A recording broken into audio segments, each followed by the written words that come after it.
What was just kind of the difference there in the third quarter? What was the breakdown, I guess, defensively, particularly there? Well, really, they turned up the pressure in the third quarter. They got some much needed, like, loose balls, 50-50 possessions that they came up with, dove on the floor. Defensively, they were getting out in transition. So, it looked like, I have to go back and check, but it looked like our offense, our inability to get to the paint and be poised when we get there, led to their transition, and that gave them momentum. But we played 3 good quarters, a lot of good there, a lot to build on, but we have to be better in those moments of understanding that teams are going to make some adjustments, and the first adjustment is to play hard. I thought they came out in the third quarter and they turned it up a notch. And when they turned it up a notch, it allowed them to get back in the game. We have to be better in those moments. Talk about the building blocks. One of those is fears and just the job that he was able to do. I know we've talked about how much he's gotten better every practice, every rep. Mm-hmm. It seems like he kind of took that into the game. Just what did you see from him in terms of how he was able to get things going there, especially in the second half? Yeah, he was aggressive on both ends, and that's what we want from him. Really using his speed, getting downhill, getting to the paint, making good decisions with the basketball. Defensively, he's picking up 94 feet, so a lot of good from the young fella tonight.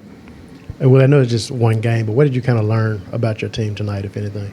I liked our start. I liked our togetherness. I thought the guys battled.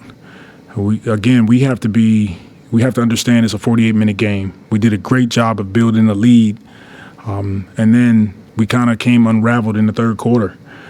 So collectively, we got to go back, watch the tape on it, see what we can be better. But just from what I felt, they turned it up a notch in the third.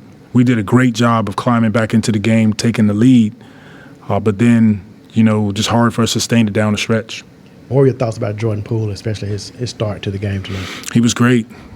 Got us started right away, hit some shots defensively. Our guys were connected. Again, we just got to do it for 48 minutes. And we didn't talk about Zion, but he played like over 33 minutes. I mean, what about his play, and not just his play, but his ability to be on the court for that long for you all? Yeah, he had a monster night for us. Collectively, I thought the guys, it was definitely a solid night, even though it's a tough loss for us. We got to continue to challenge each other, though, to be better on both ends, especially in those moments where teams try to turn up the pressure on us. Hey, Coach, kind of sticking with Zion, to be specific, that just looking at the first 2 plays, the first one where they had a lob at the rim, y'all defended it well, got it, broke out.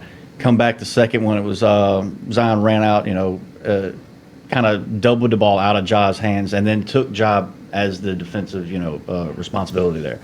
Just what's that say about what you're going to ask Zion to do, the scheme there, just what led to those decisions being made at the early part of this game? Yeah, it's growth on his part. Just taking another step in the right direction as a leader, taking the responsibility on the defensive end, challenging himself. And there's so much room for not only Zion, for our team to continue to grow. But I thought he stepped on the floor tonight with intention. He played aggressive. He's dynamic when he has the conditioning that he has right now, and that's all a credit to his work. Right, and there's always going to be some fouls like that first quarter. Yeah, you complain about it. It kind of gets the crowd back into the game. What was the message there? Keep playing through the whistle. I thought Z got hit a couple times, and then we can't foul as much as we did. We put him at the free throw line 43 times. That's a lot. So we have to be better at guarding without fouling. Got you. And then the last 2 talked with JP before the game about Allen Iverson being his favorite player and the swag and the grittiness. A fan even gave him Allen Iverson autograph today. I don't know if you've seen that in the locker room, but just your ideal JP being the AI for this team. And just being that lead point guard that brings that attitude. Well, he has the capability of doing both. He can be a guy that handles the ball, playing pick and roll, find his teammates. He's also extremely dynamic off the ball, coming off pins, coming off different screens. He's got a great shot fake, get to the basket. He's an underrated finisher. Just love what he brought to the group tonight.